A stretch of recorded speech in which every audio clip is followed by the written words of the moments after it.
Okay, how many of you have had thoughts like this? I hate the way I look in that picture. I will never be the size I want to be. I don't want to go on this vacation or to this event because of the way I look right now. No one's ever going to love me at this weight. If any of those strike a nerve for you, you are not alone. And weight, unwanted weight, excess weight, trouble losing weight, these are really common issues that we face as thyroid thrivers. The struggle is real, but we can also help ourselves in the pursuit of maintaining a healthy weight and coming to more body acceptance in the way that we speak to ourselves about this and in the way that we even think about and approach weight loss. That's what we're going to be talking about today with my very special guest, Tanja Shaw, who specializes in helping women come to a healthier relationship with their bodies, with their weight, and ultimately helping them, get to a place where they're happy and satisfied with the size that they're at. If you've ever struggled to love the way you look and feel right now, or if you've ever struggled to accept your body, this show is for you. It's going to be a great show, Thyroid Thrivers, so stick around. Hello, Thyroid Thrivers. Welcome back to another episode of Thyroid Healthy Bites, a weekly podcast dedicated to helping you live well and eat well so you can feel well. I'm Ginny Mahar, your host and the face behind the apron at hypothyroidchef.com.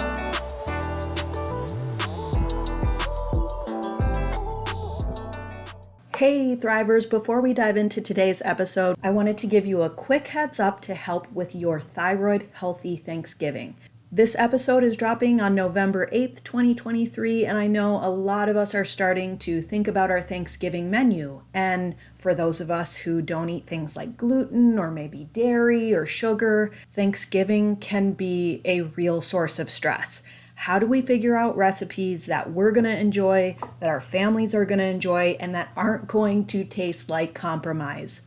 This is something I have literally been working on for years at my own Thanksgiving table as a chef and recipe developer, and that's why I created the Thyroid Healthy Thanksgiving Survival Guide and Cookbook. It's available now at hypothyroidchef.com/Thanksgiving, and it gives you everything you could possibly need to take all that Thanksgiving stress, all the hours of searching for recipes, all the organization, the shopping lists, and I put my years of experience in recipe testing instantly into your hands. So if that sounds like something that could help you through this holiday season and beyond, you can check out the Thyroid Healthy Thanksgiving Guide at hypothyroidchef.com/Thanksgiving, and I will put that link in the show notes for you. Okay, let's get back to the show. Hello, and welcome back to the show, Thyroid Thrivers. I'm here with a very special guest, Tanja Shaw, to talk about body acceptance and shifting our mindset around weight loss. We're going to be sharing ideas today about loving yourself at any size, and also maybe even thinking about shifting our focus away from weight loss. Even though that's a perfectly okay goal to have, but we're going to dive into all this stuff today. I think this is going to be a really fun interview. I'm so excited to meet you, Tanja, and be here with you today on Thyroid Healthy Bites. Thanks so much for having me. It's going to be an important topic, I think, so I'm excited to dive into it. Yeah, for sure. I'll go ahead and introduce you to everyone, tell them a little bit more about you. Tanja Shaw is a functional diagnostic nutrition practitioner, kinesiologist, and mindset coach. She's the founder of Fit and Vibrant coaching programs, the owner of Ascend Fitness and Lifestyle, and host of the Fit and Vibrant You podcast, which is amazing, by the way. I absolutely love her podcast. Through functional lab testing, personalized wellness protocols, and mindset coaching, Tanja helps her clients live fitter, healthier, and more vibrant lives in midlife and beyond. She and her husband, Keith, and their son, Jacob, live in Chilliwack, about an hour outside of Vancouver, Canada. She loves being outdoors, so we're very much birds of a feather that way. She loves running, hiking, paddleboarding, cycling, camping. So we're very much like outdoor enthusiasts and women who want to stay fit and be fit in spite of whatever health circumstances we may be facing, so that we can do these things that we love to do. Really excited to have this conversation with you today, because this is such a huge and pertinent topic for my audience of mostly women with hypothyroidism or Hashimoto's. I was hoping maybe, why don't we just start, I guess, if you don't mind telling us a little bit about your personal journey and what brought you to being a coach and functional diagnostic nutrition practitioner. Yeah, thank you. And thanks for the interview and the introduction. And before I even dive into my story, I just love that you said that we want to focus away from weight loss, but then it's also still perfectly acceptable to have a weight loss goal, because we often do have, we're like damned if we do and damned if we don't. We're like, it was great to lose it. If we gain weight, we're ashamed. If we want to lose weight, we're ashamed. My journey, I've always been into sports and physical activity. And as a youth, as a teenager, I just really found my tribe there. I connected with people through horseback riding, through running, through track and field, through school sports, through outside of school sports too.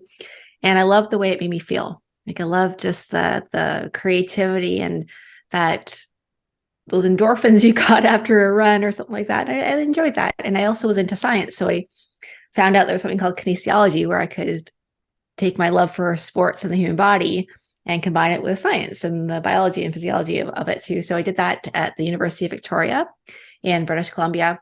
And after that, I started as a kinesiologist at a physiotherapy clinic. And in there, I started training golfers, and I started just doing some personal training as well. And I loved that side of it. I loved getting to work one-on-one with my clients. I loved getting to really know their story and to help them. And I loved what fitness was able to provide us in life. And it was the confidence, it's the ability to go do things in life. It's really to live your life. And along the way, actually, was when I was at that first job there, I also did my very first diet. And I was in my early 20s. And that's quite old for a lot of people. They did their first diet when they were 8, when their moms took them to Weight Watchers, and I lost, I think it was 7 pounds in 9 days. And I didn't really have any weight to lose anyway, but it made me feel really good. You have all of a sudden your clothes are fitting better and looser. And it's just sort of, you were riding on cortisol because you weren't eating enough and all the things. And for a lot of people, when they start their diets, they go into this on again, off again, weight gain, weight loss. And I actually went to a very restrictive place, and I became very obsessed about food and very overly health conscious. And at the same time, when I moved from, I was living on Vancouver Island there, I moved to where I live now in Chilliwack, and I started my own personal training practice and my own business, and still going strong here today. And man, did I make a lot of mistakes along the way, because I thought everything was about, low carb diets and high intensity interval trainings and strength training. And my clients would get results for a while, but then there was something missing. There was a big gap between, okay, all this information, but how do I actually sustainably do it for the long term? And I was also dealing with my very rocky relationship with food and my body and body acceptance and my self-worth, and, always attaching it to the number on the scale or trying to manage my weight by double workouts and, going pretty intensely on my body. And I realized as when you're personal training, it's very personal. And a lot of other people were also struggling with, the consistency piece, or just, I know what to do, I'm not doing it. And everyone had their own sort of story, their own variation on that. And it was in 2015 that I just really realized that what I was doing was not working. And I was treating my own body like a piece of meat. I was just looking at myself in the mirror and judging myself and equating my self-worth by what the scale said. And I did not want to look back at my life and regret not fully living it, because I was caught up with this diet cycle and always trying to restrict, always trying to the pursuit of the next 5 pounds or those last 5 pounds. And it just actually made me really sad just to think that when I'm in my 90s, I'd look back and I'd just be like, what the heck were you doing when you had you could just go and really live? So I got into intuitive eating. I started reading that book and I rejected it. I wanted my problems to be solved by another diet plan. And then I thought, well, when I get my eating under control, when I lose the weight, then I'll become an intuitive eater. Then I'll start, because I liked the idea of it, but it was very scary.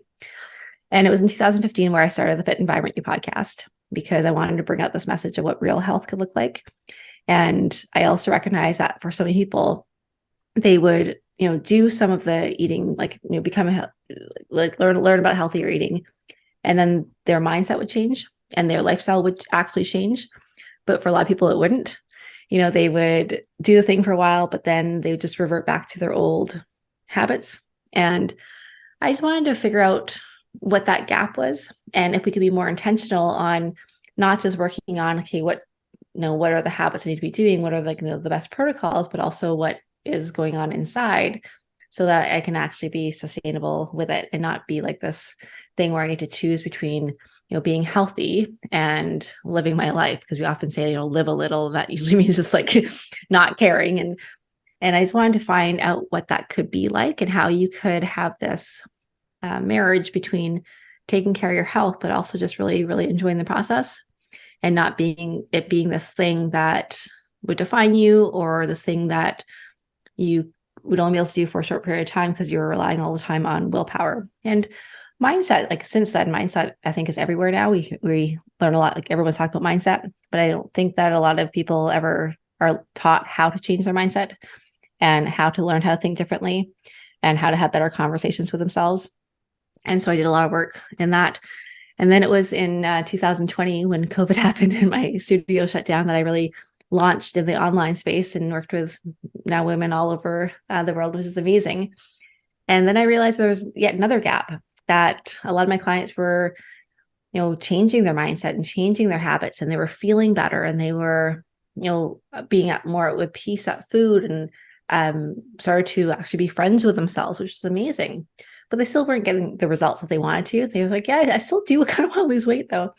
And that's when I dove more into the functional health space, because I wanted to look what was happening underneath the surface, to see, like, because you can have the best mindset in the world, but if you're not doing the right thing for your body, then you're still not going to get the results that you want. So now I combine the brain science, which is really about the mindset, our conversations with ourselves, routines, so that we actually are staying focused on our goals every day, and then also the body science piece, which is more it's kind of fun, like it's interesting stuff, but it's like, so what do I actually do to get my body to where I want it to be, and so it's a little bit of both, and it's been a journey. And I'm sure if we chatted in 2 more years, I'd have like another stage set, like, and then I discovered this. But like yourself, is you always learn, and it's fascinating, it's exciting. The more you learn, the more you realize you don't know, and then you want to learn more. Yeah. Oh my gosh. Thank you so much for sharing that story. There's so many nuggets in there. I want to talk about it all. One thing that really popped out to me was when you said you were starting out as a personal trainer, and you said, I realized personal training was personal. And I think that's so much of health coaching as well, or being a functional diagnostic nutrition practitioner. I'm sure working with people one-on-one, you often start working with clients and they're like, well, here's my health issue and how do I fix it? And they're surprised sometimes to find how much of the conversation inevitably ends up going to, how are your relationships? How is your relationship with Mm-hmm. yourself? How are the thoughts you're thinking, your mindset? All those things come into play beyond just, I want to reach a goal. What are the, linear steps I have to take to get there? And I think that speaks so much to weight loss too, which you so aptly pointed out. Like, this is a complex pursuit. It's way more than just calories in, calories out. There's a Yeah. lot more going on here, especially for us as women, who we're inevitably exposed to all this messaging around, we're supposed to be smaller, we're supposed to look a certain way, the magazines and all of that stuff. Maybe things our parents taught us, or partners in relationships, things people said along the way to us about our physical bodies that, really Mm-hmm. manifested in us. I mean, all these things come into play and Mm-hmm. kind of have to be looked at. Mm-hmm. Oh, absolutely. It is very complex. I mean, if we were just Like if it was just our biology and that was it, and all we had to work on was that. I mean, it could be a little bit more simpler. Like I tell my clients too, if you lived in a vacuum and all you had to do is like think about yourself and that was it, taking care of yourself could be, a lot easier. But we have emotions, and we do have relationships, and we have a lot of limiting beliefs, and we have stories that we're told, and then we have all the fears, like that we don't even know what we're afraid of. We're just swimming in fear of failure, of success, or the unknown, or the process pain. There's just so much that we get to go through, and I think it's really important. And then you layer on things like hypothyroidism, and there's just so much. And I think one of the most important mantras and mindset shifts that you can make when it comes to body appreciation, and body appreciation does not mean complacency. It doesn't mean that you are never going to want to pursue or try or do, get better. That's not what it means at all. But this idea that your body has always tried the best she can for you. And sometimes that means slowing down your metabolism and having a sluggish thyroid. Sometimes that means going to food to cope with emotions. Sometimes that means putting on weight. Like that's sometimes just what the body does, because she's fighting so hard for your survival. And when I think of that for myself, it really makes me feel more peaceful and more together with my body. Not so much of like, we always have the idea like we're fighting our body. Like we wish it was going to be doing different, like something different. And we almost feel like we have to like bully our body or hack our body into, to conform. But our body has like such amazing wisdom, and some things go wrong because that's the response to sometimes the things that we've gone through in life. Mm-hmm.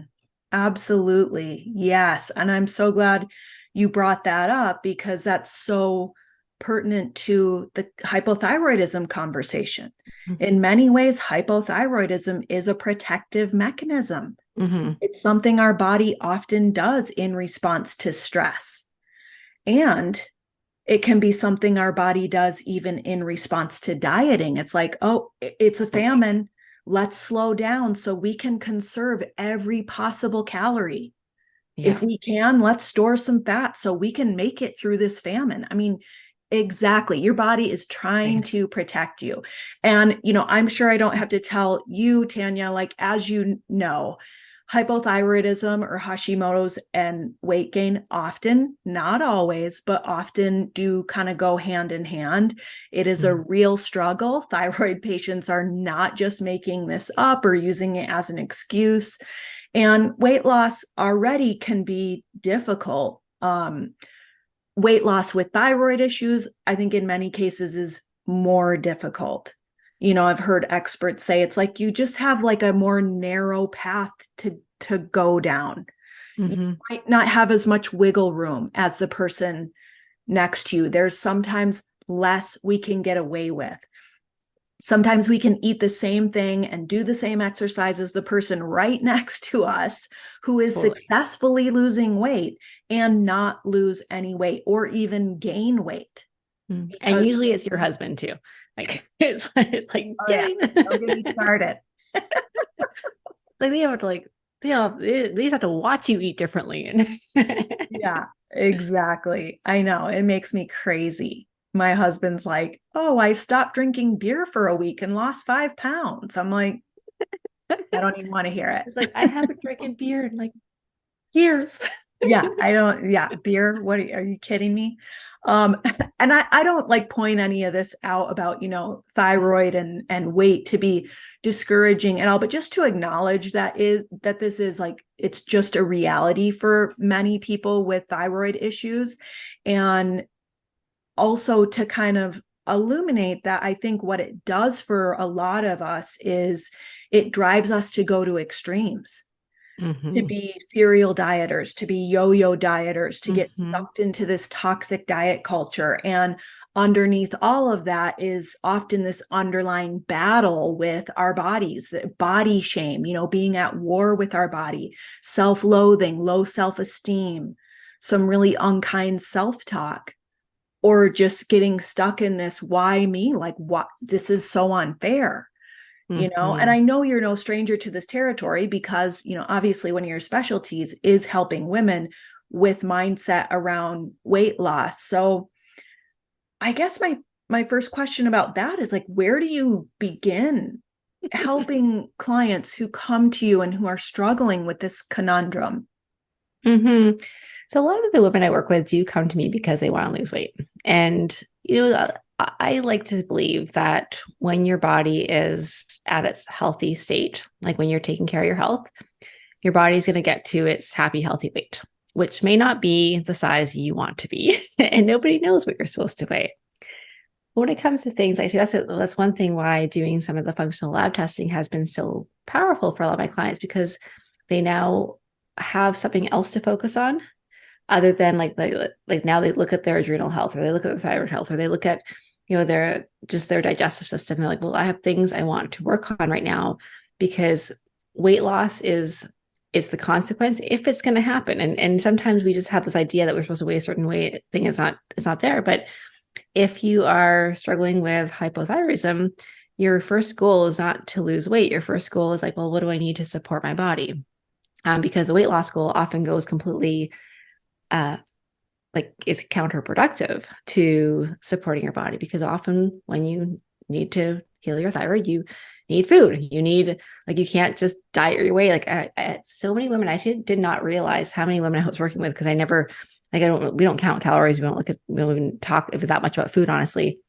But we're coming to me, we trying to maintain a 1,400 calorie, 1,200 calorie diet for years.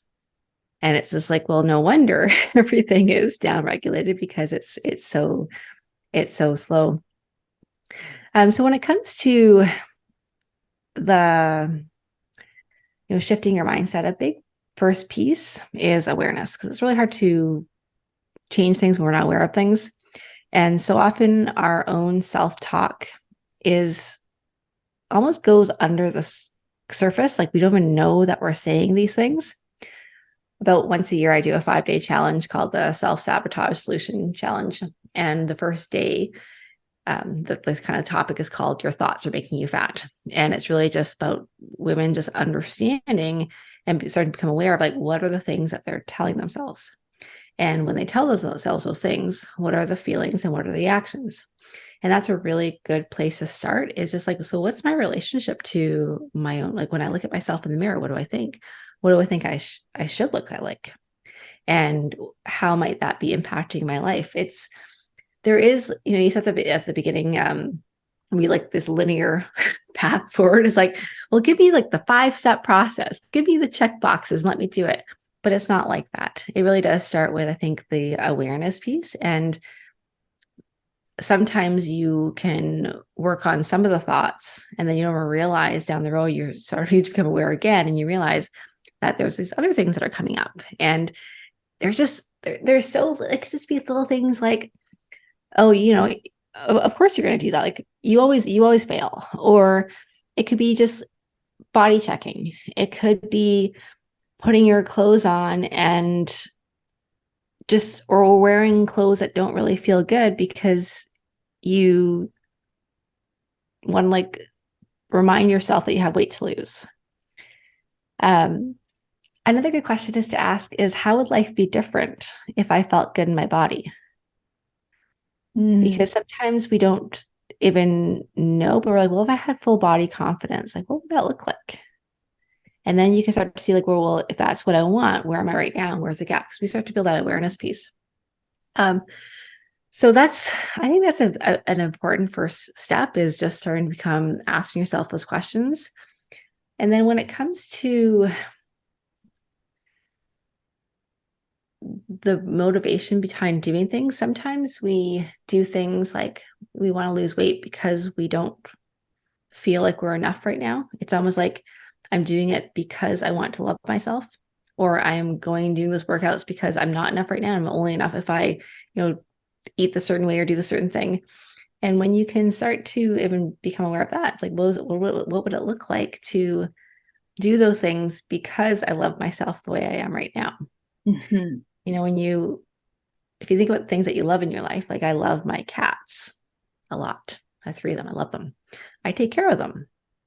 If you love something in your home or you love your kids, you take care of them. And so when we can start to have this relationship with ourselves, the great thing is that we actually naturally want to take care of ourselves, but in a way that makes sense, a way that's not punishing, a way that is actually going to really nourish ourselves. And it all sounds really great in theory, and I have some practices to help, but I think that's where it starts from is, and even just listening to this conversation right here, because sometimes we just go through our lives and we're thinking about the next thing, or, we just go through our lives and then you hear a conversation like this and you're like, wait a second, like, what is my relationship with myself? Do I like myself? What do I think about my body? And just to start to ask those questions. Yeah. Oh, that resonates so true to me. And, it especially makes me think of so many of my coaching clients who want so desperately to lose weight. And, they start at that place of like with that goal. And what I think the healing journey requires is, I call it like the thriver's mindset. You have to adopt this long-term mindset. This health it's a journey, not a destination. Mm-hmm. So how do we kind of change our thinking around that and get to a point where instead of like, I just want to tell me what to eat and do so I can lose this weight because I have hypothyroidism or Hashimoto's, for example, to how can I really love myself so that I feel my best? How can I tap into my own intuition and wisdom about what my body needs? How can I listen more closely and accurately to the feedback my body gives me about the different inputs that I give it? I guess I want to ask you, do you feel that weight loss makes a good goal? Or do you see more success with weight loss when the goal is kind of something else and then weight loss just happens as a happy side effect? Can we talk about that? Yeah. And before actually what you said there about the long term, I think that's a really important mindset shift too, is playing the long game. Because even things like, well, how do I learn how to listen to my body? Like that's not a habit that you learn today and you're an expert at it. Like that's a long-term practice to have that we're going to fail at many, many times. And when it comes to us, like also healing our bodies, like it is a long-term thing. And you're right, there is no destination, there is no arrival point. And there also is no arrival point where we're always having wonderful thoughts about our body and we're always on our own side or anything like that too. But I do something, Jenny, called inspire goal setting. And because when it comes to goals, we're often taught SMART goals, and SMART goals can be helpful on a day-to-day basis. Like, for example, well, my goal today is to go for a walk. Like that's a pretty specific goal for today. But when it comes to SMART goals, is that like specific, measurable, attainable, realistic, or action-based, realistic, depending on what your acronym, time-bound. When it comes to weight loss, we are pretty much given like left to, well, my goal is to lose 10 pounds by December 31st. And here's the action steps kind of thing. And I find SMART goals super uninspiring, like really, really uninspiring. I've never woken up in the morning and think like, oh, today's the day I'm going to lose half a pound. Or if I do these things, like it's just blah, like it's not fun. So yeah, I think it's valid and I think it's okay to have a weight loss goal be a part of, the big picture. That's totally fine. But it has to be in context with the big picture goal, which often is, so why do you want to lose weight in the first place? Like, do you want more energy? Like, what's the weight loss going to bring you? Do you want more confidence? Do you want to have a better relationship with food? Do you want to feel more free, like with your sex life? Do you want to speak up more? Do you want to, like, what do you want? What would if you think weight loss is the goal, what's that going to bring you? Because often we say things like, yeah, I want more confidence, I want more, all the kind of things. And the problem with, I mean, I get it. Like a lot of women, when they lose weight, they do feel more confident. They do feel, but that becomes a condition. It's like, well, I love myself when, and it's conditional love. And now a lot of those, we get to the weight loss goal. Now you're afraid of whether or not you're able to stick with it because it becomes like the only thing that's like all of your self-worth, all of your confidence is resting on this idea, like am I able to lose the weight or keep the weight off? And that could be causing a lot of fear and a lot of anxiety about actually keeping it off. So I do really recommend that women start with inspire goals, which is those things like, I want to feel fit, vibrant, healthy, and alive. I want to have more joy and less stress in my life. Like, what are the feelings that you're after? And then when you lead with that, the great thing too is that you are able to make better decisions based on those goals. Because when you have, I know most of us have had this experience before, when it's solely a weight loss goal, it's so easy to justify, overindulging today or skipping your, not to say like when I say skipping your workouts, it's really valid and it's actually a really good practice sometimes to skip your workouts for various reasons. But let's say like it's just that sort of self-sabotage kind of cycle that you're getting at. You can in your mind justify it because you can make up for it tomorrow. You can make up for, I can eat even less tomorrow. I can fast tomorrow. I'm going to skip breakfast and lunch. And from a weight loss perspective, which eventually is somewhat about being in calorie deficit, you can get away with it. But when it comes to things like I want to be joyful and I want to have a peaceful relationship with food and I want to take really good care of myself, I want to feel like fit, nourished, and well. I want to feel vibrant. You can't just go off the rails today and make up for it because you're not going to feel good because we don't feel good when we do that. So I find that really helpful as a guiding light. And it's just it's more of a true goal because ultimately that's what we're after. It's about the weight loss, what the weight loss is going to bring us. And I do want to say once again, like you can absolutely want to lose weight and that's totally okay. You just got to understand what the weight loss actually like its role in that equation. The greater purpose that it's serving. Exactly. Yeah. Okay. Yes. I love that shift in thinking. Oh my gosh. Yeah. Thank you. Yeah. I recently, you mentioned something a few minutes ago about, wearing clothes that don't fit. Mm. And I listened to one of your recent podcast episodes and you were talking about jeans and how much you're loving the current jean styles, Loving which it. I am 100% with you on. I love these like high-waisted, comfortable jeans. I too am hoping and praying that the low rise, I call them muffin top jeans, They never are, again see yes. the light of day. You don't have to come back. I'm wearing them right now. And I wear these jeans as if I was wearing jogging pants. Like I'll wear them first thing in the morning because they're just so comfy. These ones are from I don't remember actually where they're from now, but American Eagle, like they're from. Uh-huh. And they're just like a little bit stretchy, a little bit loose, a little bit like high waist. They're fantastic. Yeah. Because when you wear clothes that don't feel good in your body, and I think we've done that, we don't want to get rid of our clothes. We don't want to buy bigger clothes. So you like squeeze yourself into these tight clothes, thinking that's going to motivate you to lose weight or to do things. It doesn't. It makes you feel crappy. And when you feel crappy, you don't want to take care of yourself. You don't want to move. You want to just like stay there because it's uncomfortable. Yeah. Absolutely. Yeah, it really just was so relatable to me, that conversation you were talking about, putting your jeans on at the end of the summer and they weren't fitting as comfortably as you remembered, before, and it was like you went out and bought new jeans because why force yourself?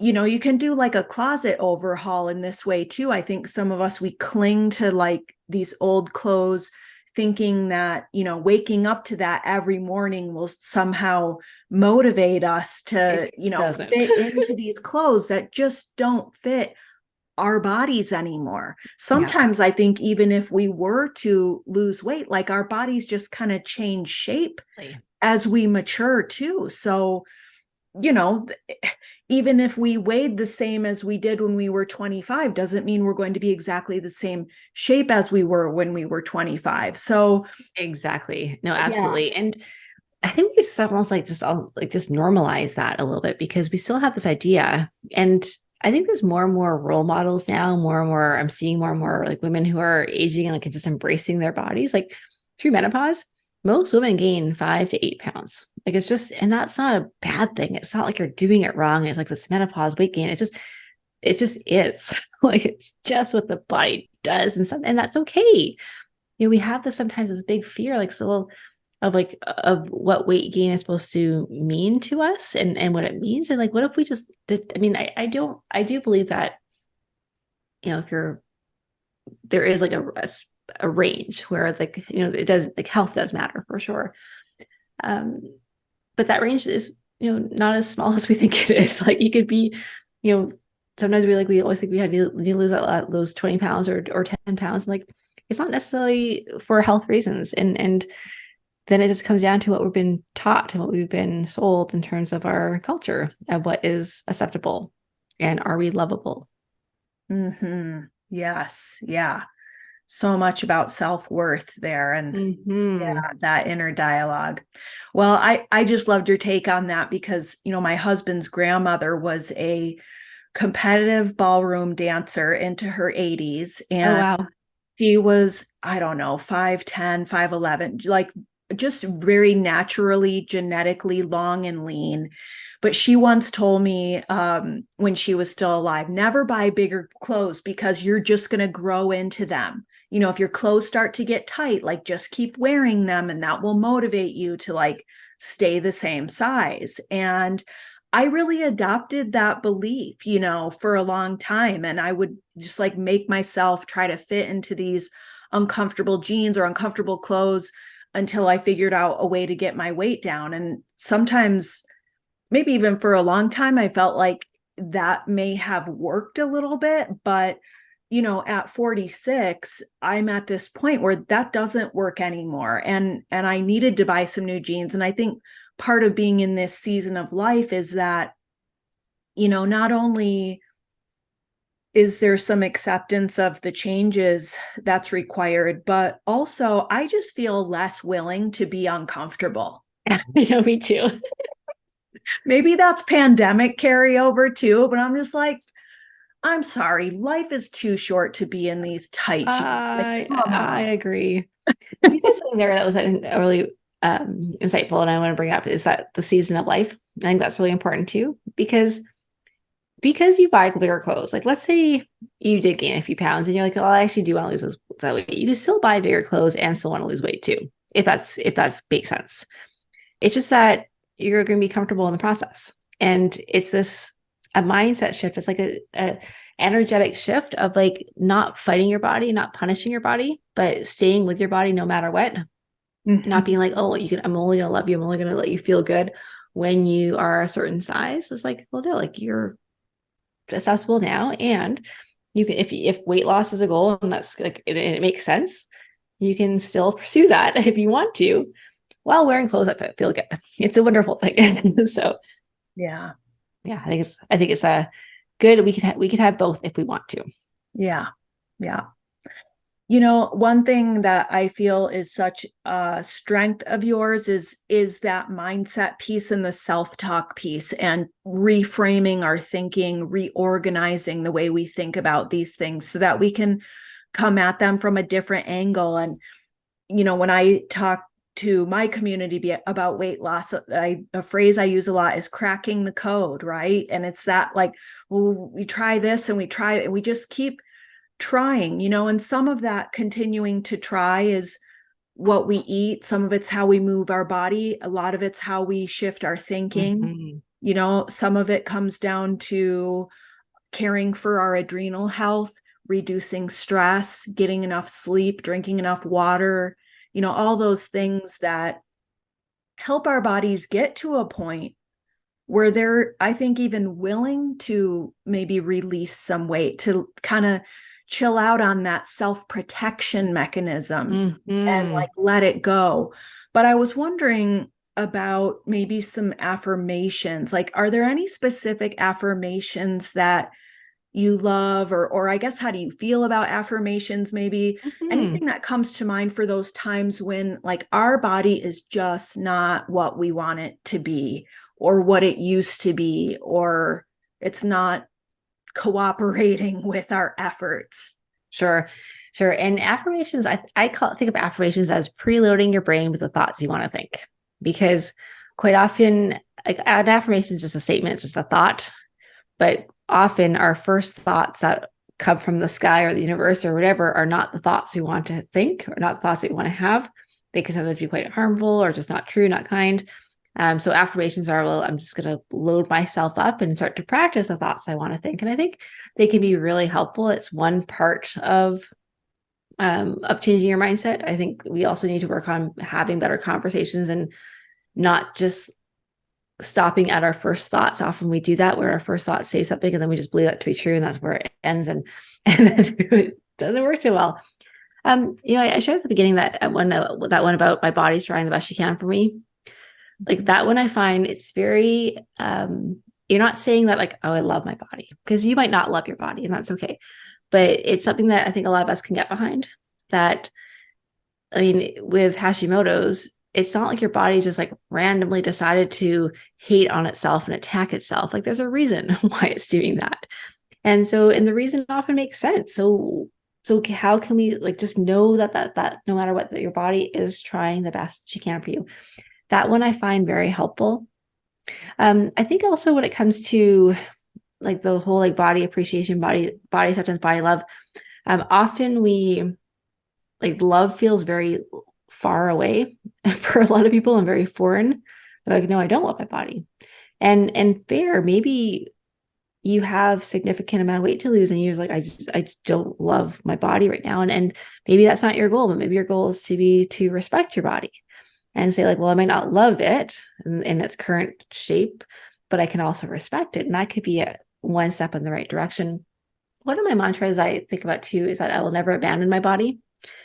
And it's not really a mantra as much like an affirmation, but just sort of this mindset shift that no matter what, I'm going to stick with her.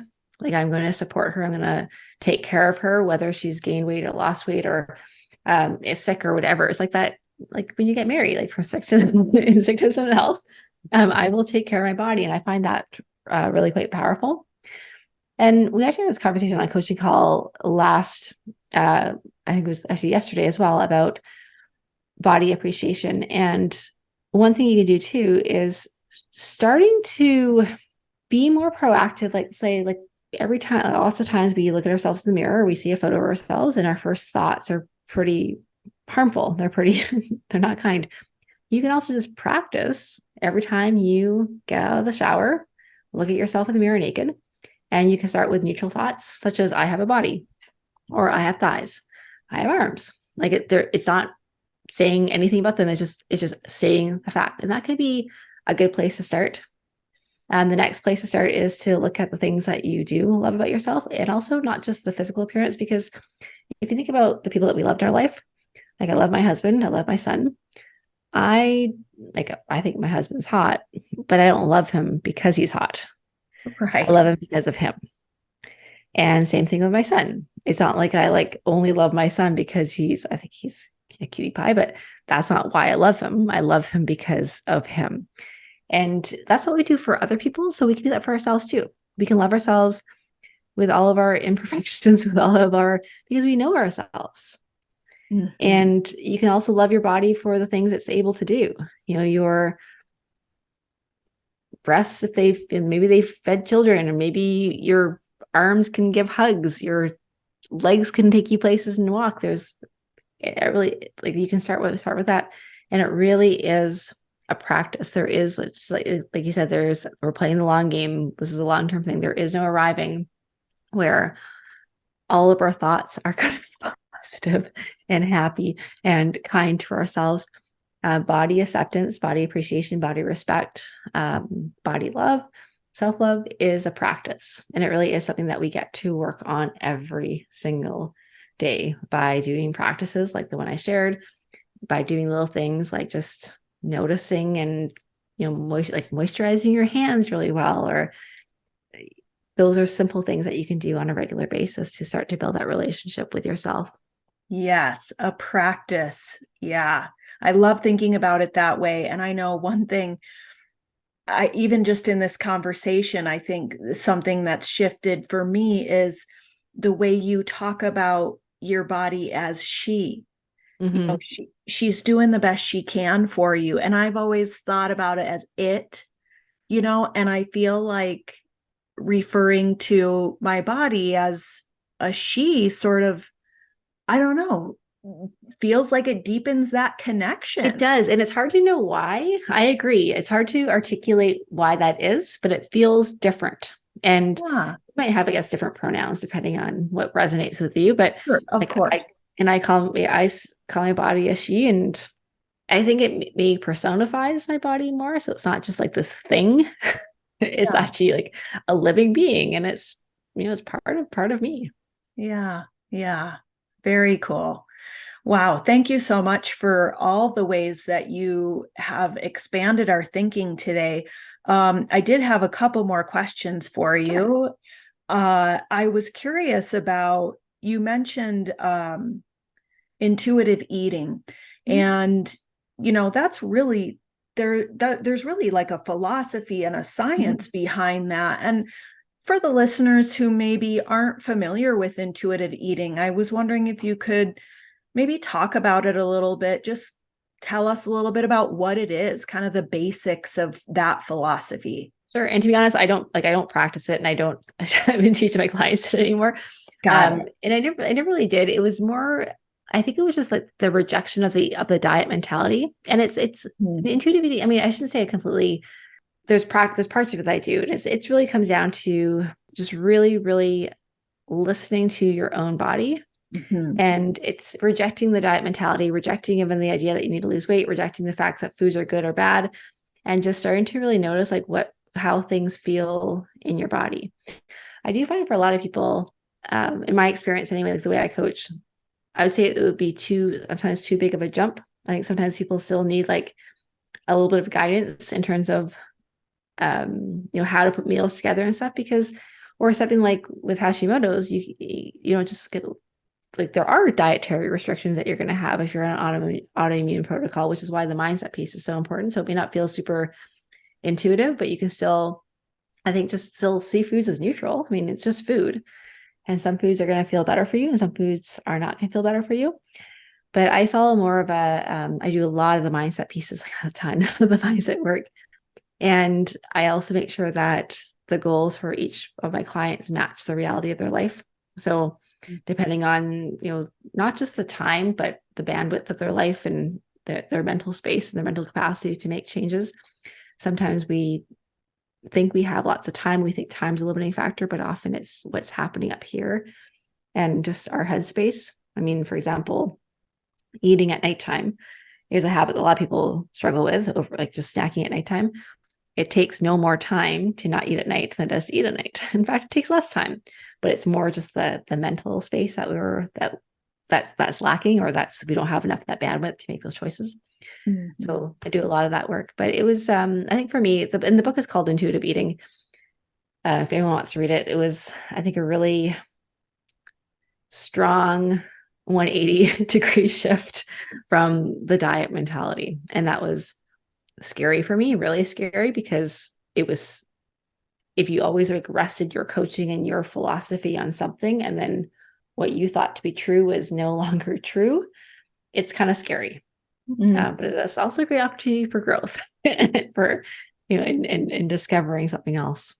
Yeah, that's not the first time I've heard that about intuitive eating, that a lot of people experience resistance to it, which, maybe speaks to how hardwired we are to think of Totally. our bodies this way. And one of the things I really I don't know a ton about it, I have learned about it kind of through osmosis, and have interviewed some people who really specialize in it over the years. But the moving away from putting foods into a bad or good pile, Mhm. I find incredibly helpful for, myself as All of a us. thyroid thriver in my community. Yeah, for all of us, because I Yeah, think we have this innate tendency to want to think that way. This is totally. bad, this is good. I'm going to eat the good and avoid the bad. And it's so much more complex than that, you know? Totally. And Totally. um even with things like, in the autoimmune and thyroid community, there's a lot of confusion and conflicting opinions about things like nightshades or Mhm. legumes or uh, Is there ever? Let's just say right. that. Same thing with like candida protocols. I'm like, I don't know. Like, I mean, we can all agree like sugar and candida don't seem to go well together, but everything else, I'm like, and they all have their, Yeah. it's all their own thing. And same and thyroid, oh my gosh, like, and then there's like the whole iodine thing, and there's all these like like different views on everything. And I hear it every day. Oh, I heard, you have an egg recipe. I heard you shouldn't have eggs. And, really what it comes down to over and over for most things in terms of like thyroid healthy eating is it really just comes down to the individual. Sure, some of us are very much sensitive to things like eggs, grains, legumes, nightshades. It really depends on the person. But to say across the board, like, oh, I heard some people Mhm. react to nightshades because they have natural toxins. So they're in the bad pile now. I'm going to completely avoid them. And we're talking about really healthy foods and phytonutrients that we absolutely need. Yeah, I mean, if I'm not saying you have to eat nightshades if you're sensitive to them. I want to be clear about that. But you know what I mean? Like there's people out there, I think, who are avoiding things when they don't really need to be avoiding them. totally. And yeah, so I do very much appreciate that about intuitive eating. And I guess the one last question I was curious about, as a functional diagnostic nutrition practitioner, you mentioned, integrating testing, which you're able to Mhm. do. And I wondered if there's anything that stands out to you as far as common underlying root causes that lead to maybe weight loss resistance, where you maybe Lots. see like this on testing and okay, well, now let's correct this. And now this person is able to, get to a healthy weight that, or move the needle in the right direction or the Totally. direction they want. Yeah, there's lots. And like from a science perspective, like in order to be in a weight loss, in order to lose weight, you have to be in a calorie deficit. Like that's just what has to happen. But calorie deficit is so much more than the food that we eat and the exercise that we do. And that's what we think about often is like we just need to like move more, eat less, and then we're going to lose weight. It works for some people for at least a little bit of time, but then it doesn't work for every long term. So a lot of the like from the habit perspective, a lot of people are chronically under eating, and like everything has just shifted, and you cannot go into a calorie deficit when you're already trying to eat at 1,400 calories. Or, I mean, honestly, for a lot of people too, they try to undereat, but then cannot stick with it because they're under eating, and they rebound. And so often it's like the weekends or these things come up, and then sometimes they. So I think a really good place to start too is like if weight loss is a goal is, and this is not really talking about the test itself, but just seeing where like legit like how much are you consuming? Like it's a good test because sometimes, and I'm not like some people are like like underestimating their caloric consumption, and sometimes they should be having more, which as well, and some are completely under. So it's just good to see for like for a couple of weeks like where you're at. So that's gonna be a great kind of baseline. That's not really a test. But when it comes to weight loss resistance, sometimes it's cortisol. I see that a lot, either very low or very high. That one can get in the way. Um, it's rare that I love it when I get a full thyroid panel, but it's quite rare that I see that. Often it's just the TSH, sometimes T4, T3, but very rarely. But even with that, like you see, like not necessarily like a full diagnosis of Hashimoto's, but you see the T3 being a little bit lower than we'd like to see, or the T4, same thing. Those are ones that become. I also do mineral testing. I use the HTMA test with my clients, and we often see things like a high calcium, low potassium can interfere. Sometimes it's the sodium magnesium ratio that could be there too. Blood sugar regulation is a huge one. Insulin resistance is going to be really make it hard to lose weight. And even sometimes when we do the gut health testing, like having an imbalance of the different types of gut bacteria can be um, just make it harder to lose weight, or candida, things like that too. So there's lots of things that can get in the way. But I do find like sometimes like the things like the big ones are stress. It's chronic dieting, which is a stressor in the body. Those are huge. And like I said, blood sugar dysregulation or just like insulin resistance is another big one that comes up a lot. Mm. And yeah, so it's those are ones that we see quite often. And that goes back to that idea again of just looking at healing your body and not just trying to diet your way to weight loss, because it doesn't work, and not for the long term anyway. Like, and it can work for a while. And I know there's people who still go on like these low calorie diets for like I hope that it's able to work for them and they can keep it off, but I just know what the reality is for most people. And it's not a good thing. It doesn't usually end well. Mm-hmm. Yeah. Yeah, that really confirms kind of what I was thinking about and what really jumped out to me about all those tests you mentioned. It's like these are all things correlated with hypothyroidism or Hashimoto's, adrenal issues, Yeah, mineral deficiencies. totally. You mentioned HTMA, which is hair tissue mineral analysis for the listeners who maybe aren't familiar with that. Gut flora imbalances, and Mm-hmm. also you mentioned the calorie deficit. I think that is very, very common among my audience because we struggle so hard to lose weight, so that we think, and often we're advised by our doctors, eat less, exercise more, eat less, exercise more. We're just drilled into our heads to the point where we don't realize we've been in a calorie deficit for years, which is going to affect your metabolism. Yeah, absolutely. I know it's tough, hey? And that's where taking weight or putting weight loss off the table can be really effective, because if you have this weight loss goal and then you're told that you need to eat more, then you're like, well, maybe I'll eat more, but I'm hoping that I'm going to eat more in order to lose weight. Because we have this idea sometimes, like, people say that they eat more and they all of a sudden lose weight. That sometimes happens, but sometimes you also gain some weight. Like, it's possible too. But your body sometimes needs to go through that to heal too, which is just, it just is. And if we can, I mean, ultimately shift our perspective around weight gain, I think it can be really powerful. I think sometimes, like, if you imagine all of a sudden you were an alien and you arrived on planet Earth and everyone was maybe your body shape plus 20 extra pounds, or that was like the models. They were like, just a little bit. How you feel about your body?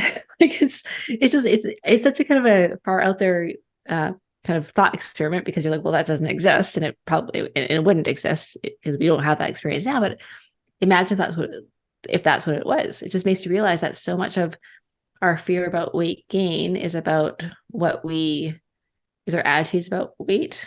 And talking about, like, body acceptance and body appreciation, one thing you could do is really just cleanse your social media and just make sure that the things that you are taking in are helpful for you. And if it's not body positive, at least just do, cats and stuff like that, like on social media. So you're having things that are not this idea of always trying to get to a smaller size. I mean, there's so many of those, fitspiration kind of things, these, like, someone saying progress, not perfection. And she's probably has like 10% body fat and super sculpted. I'm like, what does that mean? Yeah. And a lot of surgical body augmentation and airbrushing and all, filters Tons. and all of it. Mhm. Photoshop. Absolutely. Absolutely. Yeah, impossible standards.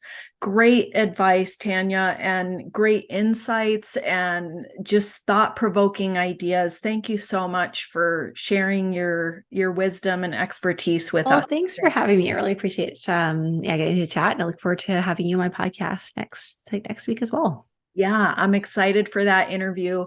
Where can people find you online? Yeah, thank you. And the best is probably, well, if you listen to podcasts, the podcast is a good place, the Fit and Vibrant You podcast. And then my website is tanjashaw.com. So TANJASHAW.com. And then that will link to all my social media accounts as well.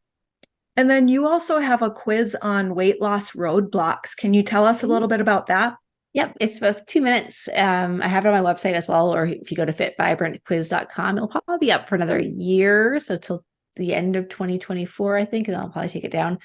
But it goes over what's your kind of, I think there's 5 different options, but what's the number one thing that gets in the way of you losing weight? And then after that, you actually get some, not just identifying the problem, but some help to overcome it too, which is what we all want.